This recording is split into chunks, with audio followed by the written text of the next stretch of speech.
là nous sommes sur une des plus grosses parcelles de l'exploitation qui fait 2 hectares 8. Il y a à peu près 900 arbres. Comme on voit là, cette année c'est une très belle année, les arbres sont chargés. On n'a pas de problème de mouche, on a eu un petit froid là qui est venu doucement, donc on a vraiment une belle olive qui est juste pétrie comme il faut pour avoir enlevé un petit peu d'eau. Donc là, pleine récolte, on en a jusqu'à à peu près presque à la Noël. Donc ça attaque mi-novembre jusqu'à Noël, vers là, un bon mois et demi de sûr. Ça peut faire d'une vingtaine de tonnes dans l'année, quoi. Ensuite, l'exploitation en elle-même, donc il y a cette parcelle-là, mais il y en a d'autres. En tout, je suis à 7 hectares d'oliviers. Ça va représenter 2000 arbres. Il y en a 1500 en production actuellement et 500 qui sont encore petits, que j'ai plantés il y a 2 ans, qui sera pour de l'olive de table. Voilà, qui sera spécialement orienté sur l'olive de table, qui sera plus facile à travailler sur ce côté-là de la transformation. Ensuite, donc la production de l'olive, elle va surtout être destinée pour la vente de l'huile sur toute l'année, sur le marché et sur les magasins de producteurs. Et s'il y a du surplus, j'en vends un petit peu au moulin aussi. Mais voilà, olive de table, tapenade, voilà. Et l'huile surtout, si. C'est vraiment la destination de cette production.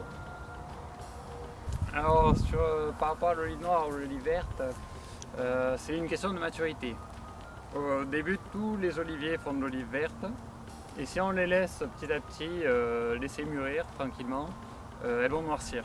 Après, chose à savoir aussi, c'est qu'un arbre qui est chargé, les olives sont vertes bien plus longtemps, alors qu'un arbre qui n'est pas chargé, qui a une petite quantité, va noircir plus vite. Après, les variétés aussi jouent, chacune ont leur date de récolte, de maturité en plus ou moins décalée. Après, c'est ça la différence. Donc début de récolte, je vais avoir une huile qui va être surtout en fruité vert. Et après, au fil du temps, ça va s'évoluer vers un fruité mûr. Voilà. Après, je ne vais pas jusqu'au fruité noir pour l'instant, qui serait à ramasser fin décembre ou janvier même, qui serait avec de l'olive vraiment entièrement bien noire. Mais bon, la glando, voilà, il est plus difficile à travailler comme ça. Souvent, après, on a un peu des pertes de récolte qui sont de plus en plus importantes aussi, les risques de gel, les risques de... Donc voilà, on essaie de rester sur un fruité mûr qui aura un goût un peu plus équilibré. On a la glando qui a quand même une huile de caractère. Donc si on la ramasse trop verte, elle va être trop ardente, trop forte en gorge. Si on la ramasse voilà, un peu après, ça va garder un peu ça aura une bonne conservation aussi. Et ça aura un bon équilibre avec une huile de caractère et qui n'est pas non plus imbuvable. Et oui, j'ai aussi pas mal de questions au niveau des clients qui viennent, qui me disent « Ah mais c'est dommage, cette huile-là, je la garde exprès que pour ma petite salade. » L'huile d'olive, elle peut se cuisiner aussi. Après, c'est une question à chacun de voir. C'est un budget, c'est sûr. Mais une bonne huile ne fera pas un mauvais plat. Donc même si on la cuisine, elle ne gâchera pas le goût, quoi. Donc voilà, à chauffer ou en salade crudité, c'est ce qu'il y a de mieux aussi. Alors on peut trouver mon huile sur le marché d'Aragne, on va dire en période normale de mars jusqu'à septembre. Mais sinon, le plus régulier, ce sera sur le magasin à la ferme du Val-d'Urance à Sisteron. Donc c'est un magasin de producteurs qui regroupe tous les producteurs, enfin du moins une grosse partie de producteurs locaux, du bio, du raisonné aussi. Ce magasin-là, voilà, fait travailler une 50aine de producteurs et propose aux clients donc un point de vente collectif pour nos produits. Donc on y retrouve voilà, mes olives, mes amandes aussi, puisque j'ai une petite partie d'amandier, mes huiles, et voilà, plein d'autres produits à découvrir. Alors voilà, je garde l'éthique aussi de rester local.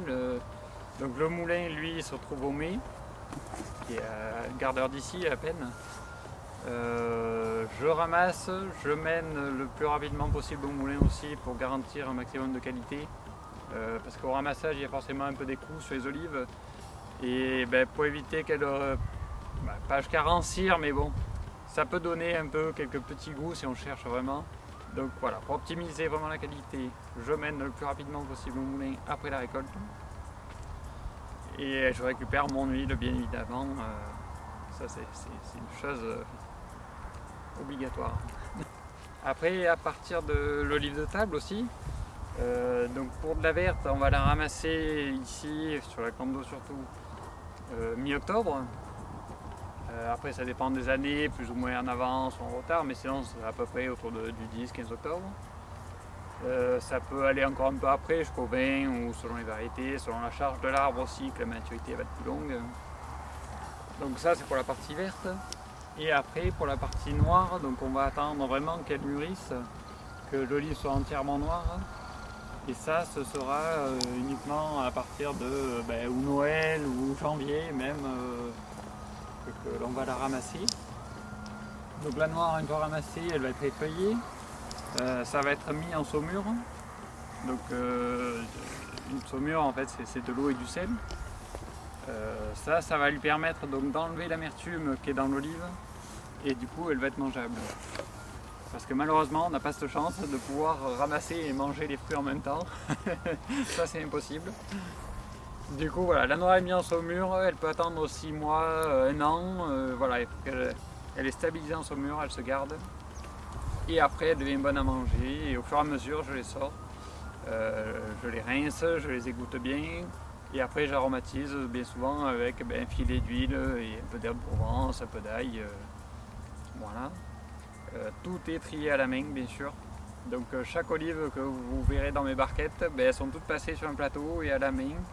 Pour enlever les petites, pour enlever les abîmées, pour enlever... Voilà, tous ces trucs là, c'est beaucoup de temps. Mais c'est tout trié à la main. Et pour la verte par contre, donc la difficulté pour la désamalisation, donc ça ce sera en lessive de soude. Parce que j'ai essayé les techniques en bio, mais seulement la saumure, il faut au moins 2 ans pour qu'elle soit bonne à manger l'olive. Donc ça fait un énorme stockage pour anticiper ça. Et on n'est pas des plus sûrs aussi du résultat au bout de 2 ans, les saumures elles évoluent quand même. Donc bon, j'ai fait voilà.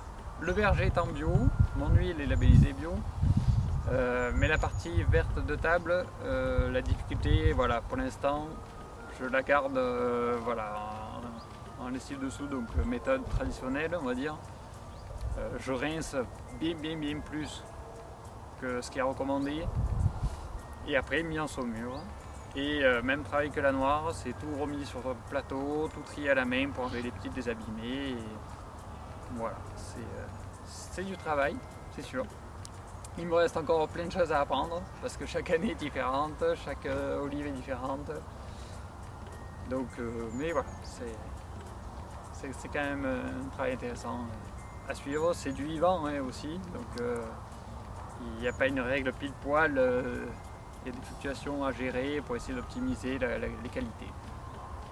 Donc ça, j'ai commencé l'olive parce que mon père avait des oliviers, d'ailleurs c'est lui qui a planté tout ça, là, il en avait presque 3 hectares, lui il n'était pas agriculteur, il travaillait à côté, et la passion de l'olivier, donc il en a planté, donc ça c'est lui qui les a plantés. Donc j'ai repris sa partie à lui, et je me suis installé, et j'ai racheté des terres, et petit à petit j'ai fait un bâtiment, je plante, je fais... Voilà, tout est venu comme ça. Il y avait une petite base familiale.